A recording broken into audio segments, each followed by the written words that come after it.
3 నెలలకు ఒకసారి ఫీజులు కట్టవలసినటువంటి పరిస్థితి. 5 టర్ముల నుంచి ఈ ప్రభుత్వం వచ్చిన తర్వాత ₹1 కూడా ఫీజు రియంబర్స్మెంట్ కానీ విద్యా దీవెన వసతి దీవెనకు కానీ ₹1 జమ చేయలేదు. అమ్మఒడి పూర్తిగా నిలిపివేయటం జరిగింది.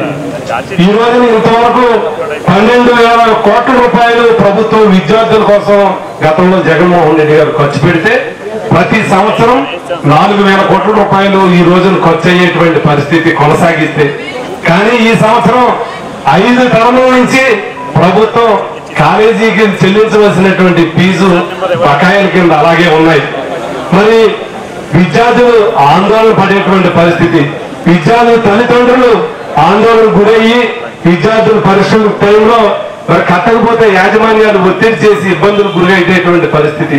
ఈ రోజు ఇలాంటి పరిస్థితుల్లో మరి విద్యార్థుల తరఫున పూర్తి స్థాయిలో వైఎస్ఆర్ కాంగ్రెస్ పార్టీ అండగా ఉండడం కోసం, ఈ ప్రభుత్వాన్ని ఒత్తిడి చేయడం కోసం ఇవన్నీ కూడా ప్రభుత్వం ప్రజలు మీకు అవకాశం ఇచ్చారు. ఈ మంచి పేరును మీరే కొనసాగించుకోండి. ఏమైతే మీరు చెప్పారో అవన్నీ కూడా అమలు చేయండి.